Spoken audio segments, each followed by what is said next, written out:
Venice. I mean, just the word summons a very specific set of images. Oh, Right? absolutely. It's the romantic Venice, Yeah. the postcard version that everyone knows. Right. You're probably picturing gondolas, tourists crowding St. Mark's Square. Maybe you're sipping an incredibly expensive espresso while, worrying about the high tides soaking your shoes. The classic Venetian experience. Exactly. But today, we are going to completely shatter that postcard. We're looking at a side of Venice that feels less like a vacation and, well, more like a tactical briefing. It really is a totally different side of the city. I want you to imagine a high school experience where, instead of catching a yellow school bus, you're taking a vaporetto to a fortified island. Right. And instead of typical gym class, you're out rowing on the lagoon. And instead of stressing about what to wear or how to style your hair, you are in a crisp, spotless naval uniform. It is a completely different universe. We're talking about the Francesco Morosini Naval Military School. And honestly, just calling it a high school feels like a massive understatement. It really does. It's an institution in every sense of the word. And that is exactly what we're deep diving into today. This isn't just about a cool building in a historic city. It is about a radical educational experiment. A very successful one, too. Right. It blends standard academics with military rigor and this deep, almost spiritual connection to the sea. We've got the history, the curriculum, and a list of alumni that is, frankly, kind of baffling in its variety. It is. And I think the key insight here for you, the listener, is to look at this not just as a school, but as a leadership factory. A leadership factory. I like that. Because whether these kids end up as admirals or CEOs or even fashion moguls, the Morosini method is doing something very specific to their wiring during those formative teenage years. So let's orient ourselves first. If I'm looking at a map of Venice right now, where exactly are we? Because Venice is a maze, and I assume this isn't right next to the Doge's palace. No. You have to look away from the chaos of the center. You need to look toward the island of Santa Elena. Santa Elena. Right. It's the southeastern tail of the main island group. Historically, it's a bit greener, a bit quieter, and much more spacious than the rest of Venice. And spacious is definitely the key word here. The sources mention the campus is 47,000 square meters. Which is huge. In Venice, where land is basically gold dust and apartments are the size of shoeboxes, that footprint is just massive. It's a statement of power, really. You have this massive enclave surrounded by the lagoon. It separates the students physically and psychologically for the rest of the world. Kind of creating its own ecosystem. Exactly. It's a city within a city designed solely for the purpose of molding these 15 to 18-year-olds. It's an isolated environment, which is critical for the kind of training they do. Right, because you can't really instill military discipline if tourists are wandering through your drill practice eating gelato. No, you definitely cannot. And let's clarify the demographic here for a second. This covers the final 3 years of high school, right? Correct. In the Italian educational system, that's the Liceo phase. So the student body is composed of boys and girls between the ages of 15 and 18. But I assume you don't just sign up on a website, pack your bags, and show up. No, not at all. It is highly selective.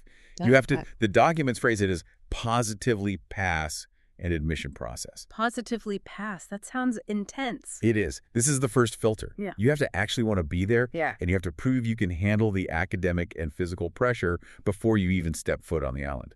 It's highly competitive. So once you get through that gauntlet and you get in, you are walking under the banner of Francesco Morosini. Now, my Venetian history is a little rusty. Who is the guy on the sign?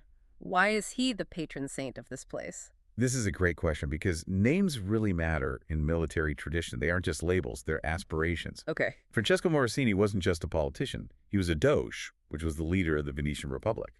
But before that, and perhaps more importantly for the school, he was a warrior. Oh, right. He was a very famous admiral in the 17th century. Is he the guy who fought the Ottomans? Relentlessly.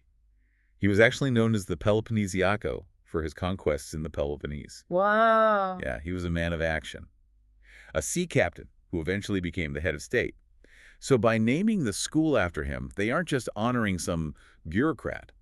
They're telling these kids, you are the heirs to a maritime empire. You're following in the footsteps of a warrior prince. That sets a pretty high bar for a Tuesday morning math class. Just, here's your calculus test, and by the way, remember, you are the heir to a maritime empire. It definitely creates a certain atmosphere on campus.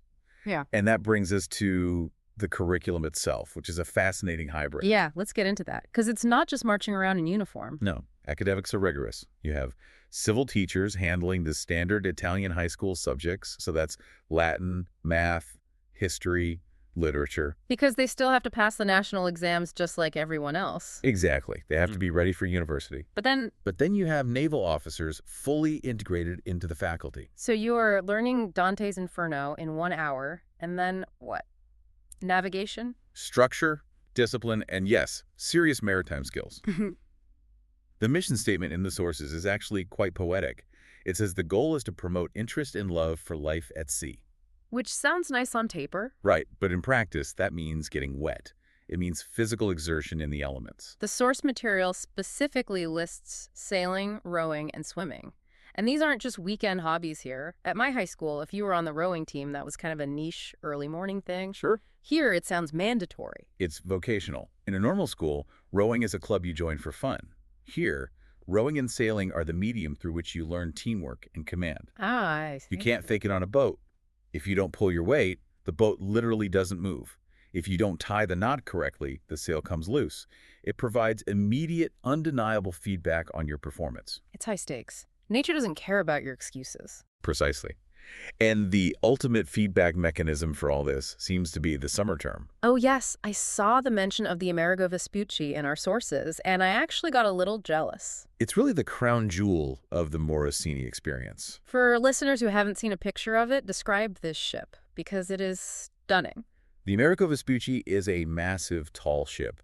We're talking full, traditional rigging, 3 masts, acres of canvas sails. It looks like it sailed straight out of the 19th century. Exactly. It is the training vessel for the Italian Navy and is widely considered one of the most beautiful ships in the world. And these teenagers are crewing it. Like, they aren't just passengers taking photos. Oh, no, they are the crew. Yeah. And let's be very clear, this is not a luxury cruise. These education campaigns, as the Navy calls them, are grueling. I can imagine. You are sleeping in hammocks. You are scrubbing wooden decks. You are climbing the ribbing to set sails while the ship is pitching and rolling in the open sea. It is physically exhausting work. It sounds like a modern-day initiation rite. That is exactly what it functions as. It strips away all the normal comforts of modern teenage life. The smartphones, the privacy, the downtime, all gone. Replaced by the watch system. The watch system and the ocean. Yeah. It creates a shared hardship. And sociologically speaking, we know that shared hardship is the absolute fastest way to bond a group of people together. Which perfectly explains the alumni network, which we will definitely get to. But before we look at where these students go after they graduate, I want to look back at where this place came from. It's quite a story. Yeah, because the history of the school itself is a bit of a roller coaster. It really mirrors the turbulent history of Italy in the 20th century. It is a perfect mirror. If you go back to the original founding, we are looking at the year 1937. 1937 in Italy. That is a very loaded date. Very loaded. The world was obviously a very different place. Mussolini was in power. Now, the school was originally established on that exact same island, but it wasn't the Morosini School yet. Right. It was called the Collegio Navale della Gioventù Italiana del Littorio. The Italian Lichter Youth Naval College, that is very specific political branding. Yes. The sources are clear on this. It was established during the fascist era. And our goal here is just to present the historical record exactly as the sources lay it out. The explicit purpose at that time was to prepare young men for the Regia Marina, the Royal Navy. Basically to serve the regime's expansionist goals of that era. Effectively, yes. It was a feeder school for the war effort leading into the 1940s. And then, obviously, World War II happens and things go very poorly for Italy. Right. And as a result, the school closes in 1945 following the defeat. And this is the interesting part. It stays closed. Really? For how long? For over a decade. The campus on Sandalina just sits there. It becomes this empty shell, a ghost school, essentially. That is a long hiatus. I just imagine these impressive buildings sitting there gathering dust and sea salt. So what finally brings it back to life? The Cold War, essentially, and the broader rebuilding of the Italian state. In 1961, the boarding school finally reopens. Okay, 1961. And this is when they rebrand. The fascist-era name is gone, obviously. In comes Francesco Morosini. That makes total sense.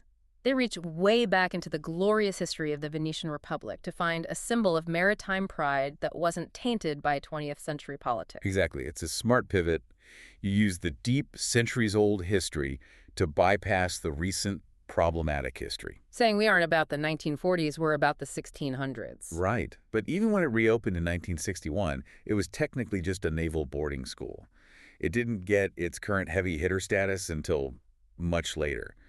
1998 is the key date here. 1998, what happened then? That is when it was granted formal military status. Okay, but what does that actually change practically? Is it just a paperwork thing, like a new letterhead? Oh, it's much more than that. It changes the funding structure, the formal chain of command, and the overall prestige.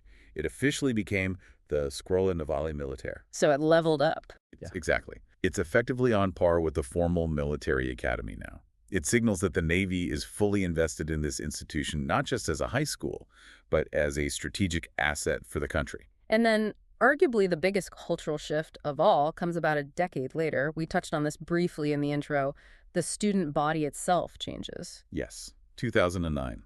That is when the doors finally opened to women. It took until 2009. That feels really late, doesn't it? It does feel late, but you have to remember it aligns with the broader integration of women into the Italian armed forces, which was a gradual process. Sure.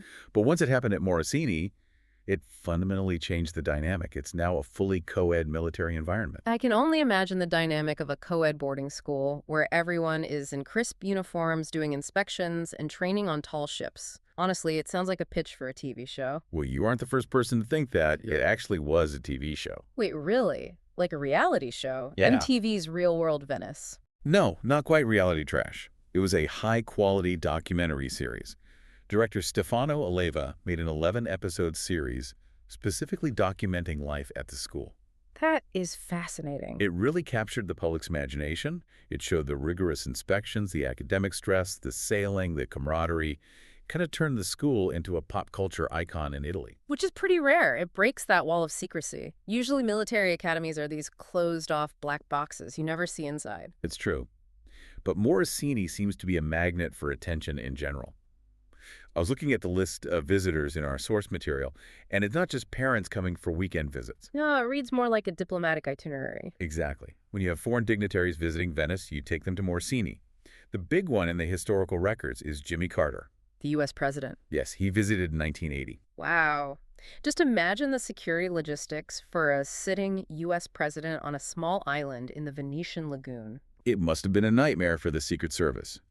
And more recently, for the 60th anniversary of the school's reopening, President Mattarella, the Italian president, was there to celebrate. So the state clearly treats this place as a symbol of national excellence. It is a showpiece.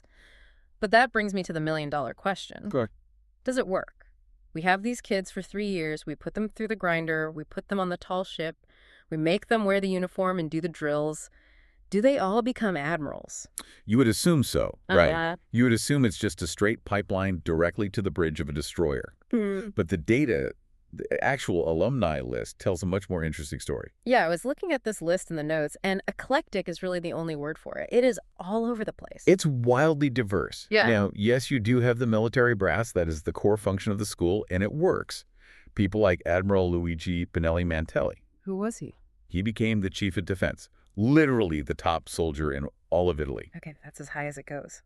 And Giampaolo Di Paola, who served as the Minister of Defense.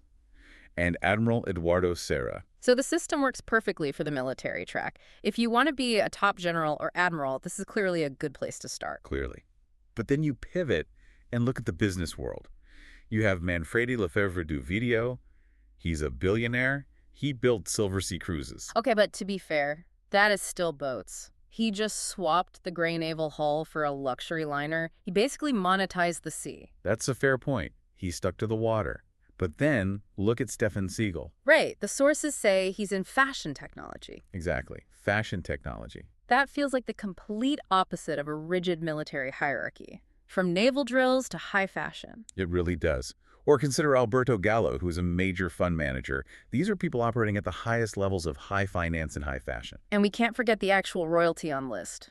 Prince Emilio, Duke of Aosta. True. A very prominent figure. But the finance and fashion examples are honestly the most telling to me. It suggests that the soft skills of military training, which, let's be honest, are actually quite hard skills, are universal. You mean things like just showing up on time? Much deeper than that. I mean resilience. Think Huh. about it. If you have navigated a massive tall ship through a storm in the middle of the night at age 16, Yeah. or dealt with a screaming officer during a room inspection at 7 a.m. because your bed wasn't made with mathematical precision. A bad day in the stock market probably doesn't faze you. Exactly. A supply chain issue in the fashion industry doesn't rattle you as much. It is stress inoculation. You are building a mental callus against pressure at a very young age. Precisely. They are learning decision-making under intense pressure. Yeah. They are learning that the functioning of the team is always more important than the comfort of the individual. And that translates to a corporate boardroom just as well as a battlefield. It's a really interesting counter-argument to the modern educational trend of hyperspecialization. How do you mean? Well, we tend to tell kids today, code early or focus entirely on STEM or get that one specific corporate internship before you're 18. Right. This school says no. Learn to row a boat in sync with 10 other people. Learn to make your bed perfectly. Learn to take orders. And if you do that, you will be ready for literally anything. It is the classical idea of character formation over pure skill acquisition. The specific technical skills, like coding or corporate accounting, you can learn those later, but the character, the grit that has to be forged. And Morosini is a forge. It really puts the whole concept of school spirit in a different light. It's not about football games and pep rallies in a gymnasium. It's about surviving a really intense experience together. And carrying that badge of honor for the rest of your life. Mm. Being the Morosiniano is a lifelong identity. It opens doors. Before we wrap up this deep dive, I just want to touch on the name one last time. We mentioned Morosini the man earlier, but the sources point out that the name itself has become a sort of talisman for the Italian Navy. It has. It keeps reappearing throughout their naval history, almost like a lucky charm or a standard of excellence. Like what? Well, there was an ironclad warship in the 1880s, part of the Ruggiero di Loria class, that was named Francesco Morosini. Right. And then later, a massive battleship in the Francesco Caracciolo class was also named Francesco Morosini. It's like they keep trying to reincarnate his spirit in steel. It's about power projection. Yeah. It's a reminder that Venice, and by extension Italy, was once the absolute master of the Mediterranean. The school on Sant'Elena is just the human version of that battleship. That's a great way to put it. It is projecting that same strength, but through shaping people rather than casting cannons. So here's the ultimate takeaway for you, the listener.